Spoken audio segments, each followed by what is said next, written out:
All India Muslim personal law board और वक्फ amendment bill या वक्फ तरमीमी bill 2024 को लेकर जो घमासान मचा हुआ है, ये लड़ाई बढ़ती जा रही है क्योंकि मुस्लिम पर्सनल लॉ बोर्ड ने ऐलान कर दिया है कि हम पूरे मुल्क गिर पैमाने पर यानी पूरे मुल्क में इस मुहिम को चलाएंगे।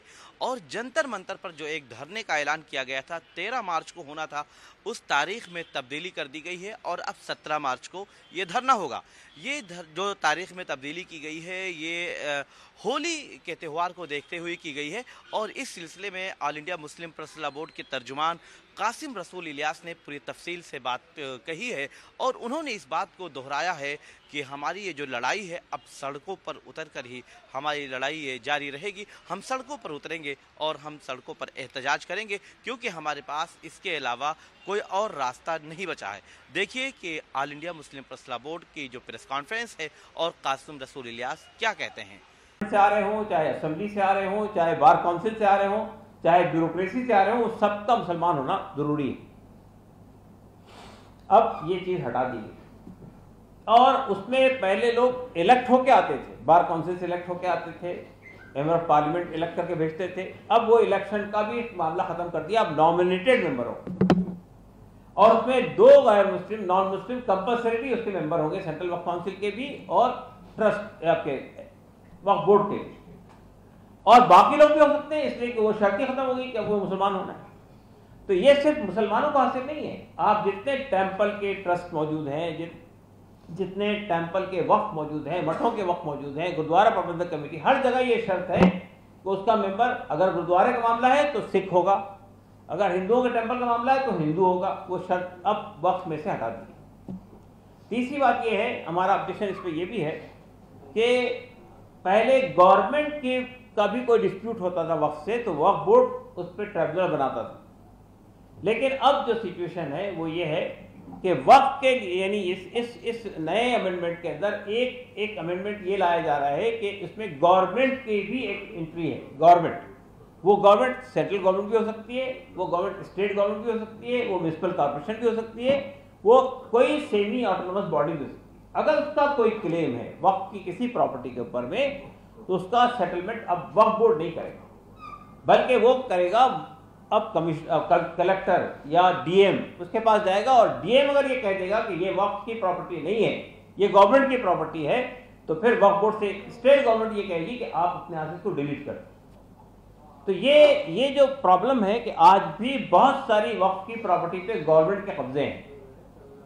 अगर ये कानून बन गया तो उसके बाद आप देखिएगा कि बहुत सारी प्रॉपर्टी पे गवर्नमेंट ही हड़प कर लेगी। इसी तरह से इसमें एक बात ये लाई जा रही है कि अगर कोई वक्फ की करना चाहता है, कोई आदमी अपनी प्रॉपर्टी को वक्फ करना चाहता है, तो उसके लिए उन्होंने ये शर्त लगा दी कि वो 5 साल तक प्रैक्टिसिंग मुस्लिम होगा।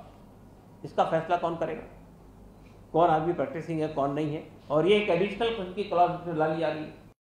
तो हमारा कहना यह है कि ये जितने प्रोविजन है, मैं तो सबके बारे में बात करता हूँ आपसे 44 के 44 प्रोविजन के, लेकिन जो मेन ऑब्जेक्शन है वो मैंने आपके सामने रखे।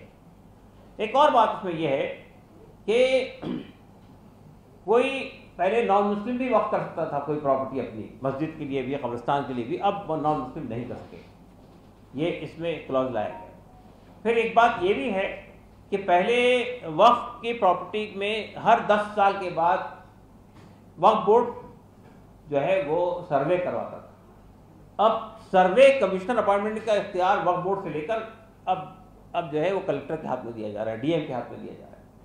फिर एक और बात यह है कि वक्फ की प्रॉपर्टी के सिलसिले में ये जो सीईओ होता है, चाहे वो वक्फ बोर्ड में हो चाहे वो आपके सेंट्रल वक्फ काउंसिल में हो, सीईओ भी कभी मुसलमान होना शर्त थी, अब वो मुसलमान होने की शर्त भी हटा दी गई। तो आप अंदाजा लगाइए कि ये जो वक्फ के सिलसिले में डिस्क्रिमिनेशन किया जा रहा है, हम इसलिए डिस्क्रिमिनेशन कर रहे हैं कि आपने हिंदू हम नहीं कह रहे कि आप हटाइए, इसलिए कि हम समझते हैं कि उनको भी हासिल होना चाहिए, लेकिन जो प्रोटेक्शन हिंदू इंडोमेंट को हासिल है, जो प्रोटेक्शन सिख इंडोमेंट को हासिल है, आप मुस्लिम इंडोमेंट से वो चीजें छीन रहे हैं। तो ये डिस्क्रिमिनेशन है, सीधा सीधा डिस्क्रिमिनेशन। अब ये मुझे बताइए आप कि इसमें कहां से ये बात आती है कि हम वक्फ की प्रॉपर्टी जायदादों से जो है गरीबों का फायदा पहुंचाना चाहते हैं। हालांकि पिछली गवर्नमेंट ने यूपीए की मनमोहन सरकार ने एक और प्रोविजन पैदा किया था, वो वक्फ डेवलपमेंट कॉरपोरेशन का, कि ऐसी बहुत सारी वक्फ प्रॉपर्टी जो ऐसी पड़ी हुई है, बंजर है, कोई इस्तेमाल में नहीं आ रही है, उनको डेवलप करके उनके को उससे अच्छा किराया वसूल करके वक्फ बोर्ड की आमदनी बढ़ाई जाए। वक्फ डेवलपमेंट काउंसिल पे इस गवर्नमेंट ने कोई काम नहीं किया, और जितने अमेंडमेंट किए गए थे 2013 में उसको इम्प्लीमेंट भी नहीं किया। तो हमारा कहना सिर्फ यह है कि वक्फ के बारे में हम लोग इतने हसास क्यों हैं, ये सवाल आपका पैदा हो सकता है कि भाई आप इतनी आपत्ति क्यों है, आपको इतने बेचैन क्यों है, आप इतना इस्तराब की इसलिए आपको। देखिए, मसला सिर्फ ये नहीं है कि कोई प्रॉपर्टी जा रही है, मस्जिदें जा रही हैं, ईदगाहें जा रही हैं, कब्रिस्तान जा रहे हैं, खानखाएं जा रही है, मदरसे जा रहे हैं। आज जबकि वर्शिप प्लेसेस एक्ट मौजूद होने के बावजूद कितनी मस्जिदों पे क्लेम किया जा रहा है आप जानते हैं। अभी ज्ञानवापी का मसला चल रहा था, उसके बाद मथुरा का मसला शुरू हुआ, अभी संभल का मसला शुरू हुआ, और ऐसी कई जगह होगी। तो जब आप वक्फ एक्ट में इतनी ड्रास्टिक तब्दीली कर देंगे तो उसके बाद क्या होगा, ये बात अच्छी तरह आप जानते हैं। हमारा मानना यह है कि ये सिर्फ ये नहीं होगा कि मस्जिद छीनी जाएगी, आप पूरे देश के अंदर अशांति पैदा कर देंगे, जगह जगह झगड़े होंगे, हर गली में, हर कूचे में, हर मोहल्ले में, हर शहर में ये माहौल पैदा कर देंगे। तो आप देश को किस रुख पर ले जाना चाहते हैं? ये गवर्नमेंट अगर पूरे देश के अंदर शांति पैदा करना चाहती है, हिंदू मुस्लिम का मसला खड़ा करना चाहती है, तो ये क्या देश के हित में है? तो हमने ये अपनी बात को कम्युनिकेट करने के लिए, हुकूमत तक अपनी बात पहुंचाने के लिए जितने रास्ते अवेलेबल थे सबका इस्तेमाल किया। अब आखिरी चाराए कार के तौर पर हमने ये फैसला किया कि हमने अभी 8 तारीख को एक बड़ा धरना दिया है विजयवाड़ा में। कल हमारी एक बड़ी प्रेस कॉन्फ्रेंस थी पटना के अंदर, और हमने अभी अनाउंस कर दिया था कि हम 13 तारीख को जंतर मंतर पे भी धरना कर रहे हैं। जंतर मंतर पे धरना करने के में हमारी कोशिश ये थी कि उसमें सिविल सोसाइटी के लोग भी आएं, दूसरे धर्मों के लोग भी आएं, और साथ साथ मेंबर ऑफ पार्लियामेंट भी आए। बहुत सारे मेंबर ऑफ पार्लियामेंट ने वादा कर लिया था उसमें आने का, लेकिन कल ही इत्तला मिली कि 13 तारीख को होली की वजह से हॉलीडे डिक्लेयर हो रही है पार्लियामेंट।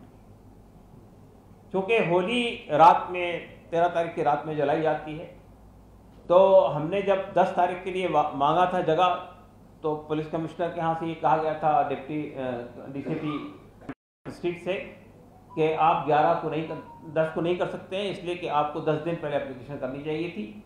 तो होते होते वो 13 तारीख अनाउंस दी गई थी।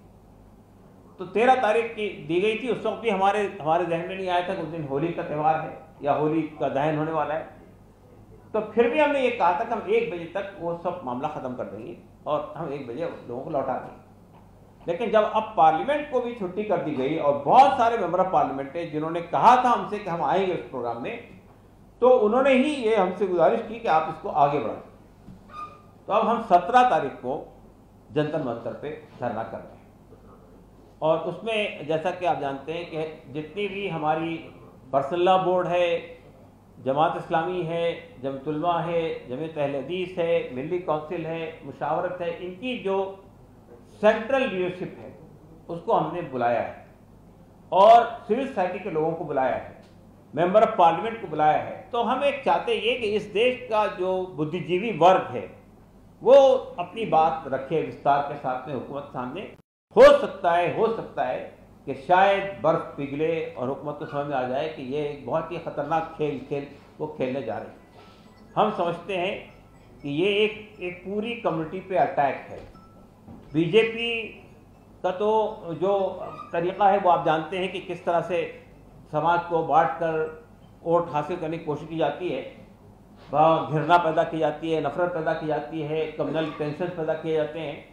लेकिन कम से कम हम ये महसूस करते हैं कि जो अलाइज पार्टीज़ हैं, बीजेपी की जनता दल यू है, और चंद्रबाबू नायडू की पार्टी है, रामविलास पासवान की पार्टी है, आरएलडी है, कम से कम ये पार्टियां जो अपने आप को सेकुलर पार्टियां कहती हैं। हमारी वीडियो आपको पसंद आए तो लाइक कीजिए, शेयर कीजिए और सब्सक्राइब कीजिए। साथ ही कमेंट बॉक्स में आप अपनी राय भी जरूर दें। और हाँ, अगर फेसबुक पर आप वीडियो देख रहे हैं तो हमारे पेज को फॉलो करना ना भूलें।